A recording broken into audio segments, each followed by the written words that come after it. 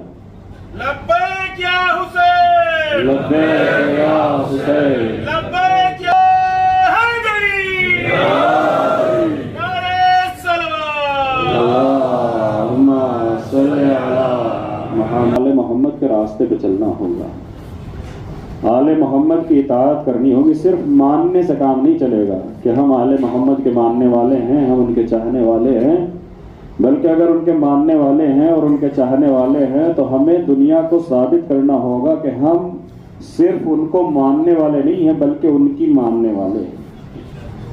اور جس دن ہم ان کی راہ میں یہ سوچ کے قدم بڑھائیں گے کہ ہم ان کے راستے پہ چلنے والے ہیں، تو ہماری زندگی نہ صرف یہ کہ آخرت کے اعتبار سے تبدیل ہوگی بلکہ ہماری اس دنیاوی زندگی میں بھی سکون نظر آئے گا۔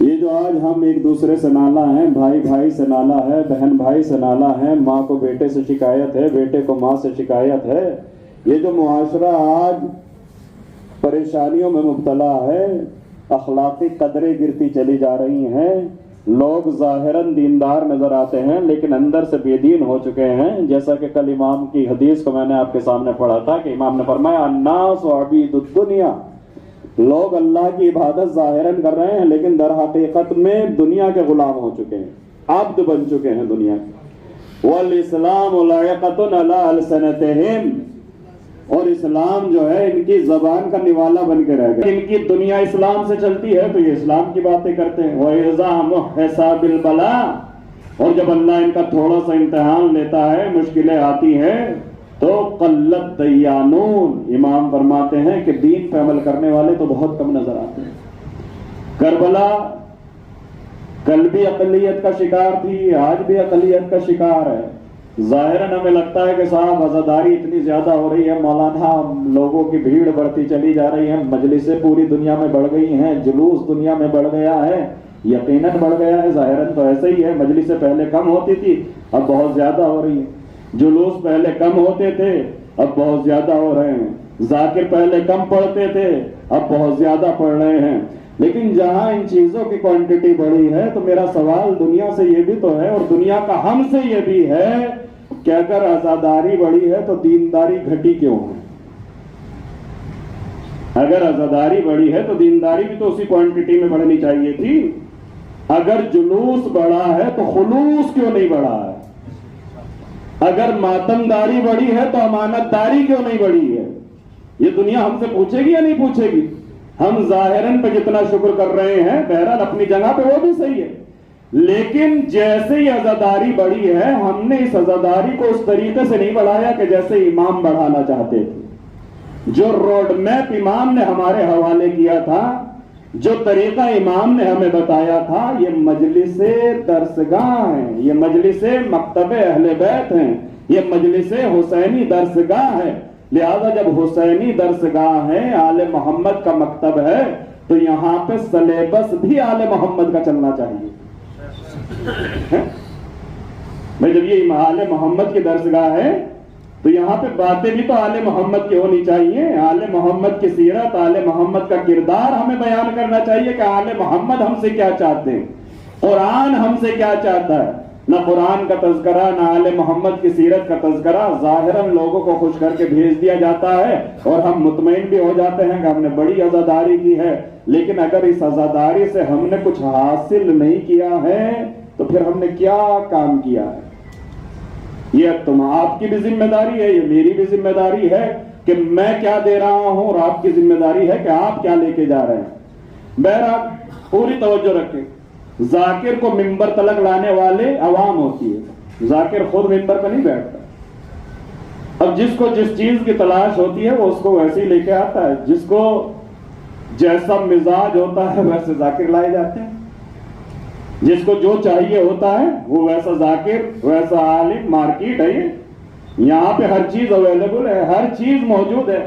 لہذا آل محمد کا سلیبس جب ہم پڑھتے ہیں تو آل محمد ہم سے یہ کہتے ہیں کہ دیکھو لوگوں کے بارے میں بدگمانیاں پیدا نہ کرو.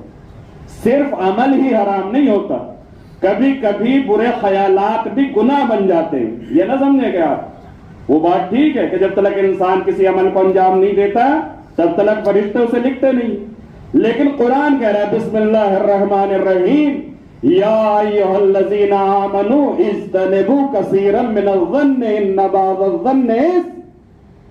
سورہ حجرات قرآن مجید کا 49واں سورہ اور اس کی 12 نمبر آیت. اللہ ارشاد فرما رہا ہے اے صاحبان ایمان, اے کلمہ توحید پڑھنے والوں, اے مسلمانوں, اے علی والوں, اے مجلسوں میں آنے والوں, اے اپنے آپ کو دیندار کہنے والوں, اجتنبوا کثیرا من الظن.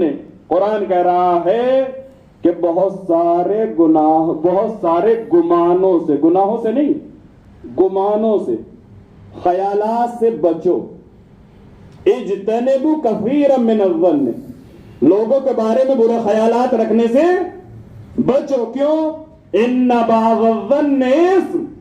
قرآن کہہ رہا ہے اس لیے کہ بہت سے خیالات گناہ ہوتے ہیں, ہمیں خبر بھی نہیں ہوتا. ہم دوسروں کے بارے میں غلط رائے قائم کر لیتے ہیں اور غلط رائے قائم کرنے کے بعد پھر اسے اسی رائے پہ تولتے ہیں. ہم ظاہراً تانے مارتے ہوئے نظر آتے ہیں کہ دیکھو 70 چوہے کھا کے اب چلی ہے بلی حج کرنے. کیوں؟ اس لیے کہ یہ اپنے آپ کو مقدس سمجھ رہا ہے, دوسروں کے بارے میں برے خیالات پیدا کر رہا ہے. لیکن شریعت یہ کہہ رہی ہے کہ اللہ نے کسی کے لیے دروازے بند نہیں کیے ہیں. قرآن کہہ رہا ہے بسم اللہ الرحمن الرحیم قل یا عبادی الذین اسرفوا علی انفسہم لا تقنطوا من رحمت اللہ ان اللہ یغفر الذنوب جمیعا. اے وہ لوگ کہ جنہوں نے اپنے نفسوں پہ گناہ کر لیا ہے, اللہ گناہگاروں کو آواز دے رہا ہے, تمہیں کوئی منہ نہیں لگا رہا, تمہیں رشتہ دار نہیں دیکھ رہے, تم سے سب بچ کے چل رہے ہیں. اب تو یہی ہوتا ہے نا ہمارے یہاں, اگر مولوی کسی بستی میں پہنچ جاتا ہے تو ایک زیڈ سیکیورٹی مومنوں کی اسے گھیر لیتی ہے جو اسے ان لوگوں کے قریب نہیں جانے دیتی کہ جو گمراہ ہوتے. ارے مولانا وہاں نہ جائیے گا. کیوں؟ ارے ایک بھی دن نماز نہیں پڑھتا ہے, ایک بھی روزہ نہیں رکھتا, وہاں نہ جائیے گا.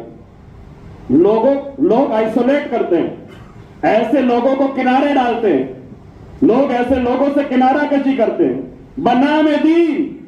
جبکہ رسول کی سیرت کیا تھی؟ رسول اسلام مسجدوں میں انہیں لے کے آتے تھے جو مسجدوں سے دور ہوتے تھے, اسلام سے قریب انہیں کرتے تھے کہ جو اسلام سے دور ہوتے تھے. یہ آل محمد کی سیرت ہے, یہ آل محمد کا طریقہ ہے. لیکن کیوں ہم نے کیا کیا؟ دین کے نام پہ ہم نے طبقہ بندی کر دی ہے. مومنوں کا گروہ اس مولوی کو گھیرتا ہے اور گھیرنے کے بعد ان لوگوں کے قریب بھی نہیں جانا جاتا. اگر وہ سلام بھی کرنے, ارے مولانا کیا کریں گے ادھر جا کے. کیوں؟ اس لیے کہ وہ کبھی روزہ بھی نہیں رکھتا, کبھی نماز بھی نہیں پڑھتا, کبھی مجلس میں بھی نہیں آتا. وہاں جانے کی کیا ضرورت ہے؟ لیکن تمہیں کیا خبر اللہ کس کی کب ہدایت کر دے. تم کون ہوتے ہو روکنے والے؟ کہیں مریض سے ڈاکٹر کو روکا جاتا ہے؟ رسول کو کہاں بھیجا؟ امیین میں, جاہلوں میں بھیجا. وَيُزَكِّيهِمْ وَيُعَلِّمُهُمُ الْكِتَابَ وَالْحِكْمَةَ وَإِنْ كَانُوا مِنْ قَبْلُ لَفِي ضَلَالٍ مُبِينٍ. اس رسول کے آنے سے پہلے یہ کھلی ہوئی گمراہی میں تھے, لیکن رسول نے انہی لوگوں کو قریب کیا. اور پھر قرآن نے رسول کا قصیدہ پڑھا ہے, میرے رسول ان كنت فظا غلیظ القلب لانفضوا من حولك. اے میرے رسول اگر تمہارا اخلاق نہ ہوتا, ان كنت فظا غلیظ القلب, اے میرے رسول اگر تمہارا اخلاق اچھا نہ ہوتا اور تم تندرو ہوتے اور لوگوں سے غصے سے بات کرنے والے ہوتے, فظا غلیظ القلب, اور تمہارا دل سخت ہوتا, نرم نہ ہوتا, لانفضوا من حولك, تو اے میرے رسول یہ تمہیں چھوڑ کے چلے جاتے. یہ اس کے اندر غیرت ہے, لہذا اس غیرت کو ڈائریکشن دینے کی ضرورت ہے. من لا حیاء لہ لا دین لہ, جس میں شرم نہیں ہے اس میں دین بھی نہیں ہے, جس میں غیرت ہے اسی میں دین ہے. اس کی غیرت کو دیکھا کیسے اتنی غیرت ہے کہ یہاں بستی کے لوگ, یہاں بستی کے لڑکے جو ہیں یہ غلط کام کر رہے ہیں, لہذا انہیں پیٹ دیتا ہے. اس کے اندر غیرت ہے نا, اس غیرت کو استعمال کرنا ہے. چلو میں لے کے چلوں گا, یہ نہیں لے کے جاتے کوئی بات نہیں, میں لے کے چلوں گا, نام لکھ دیا اس کا جانے والوں میں,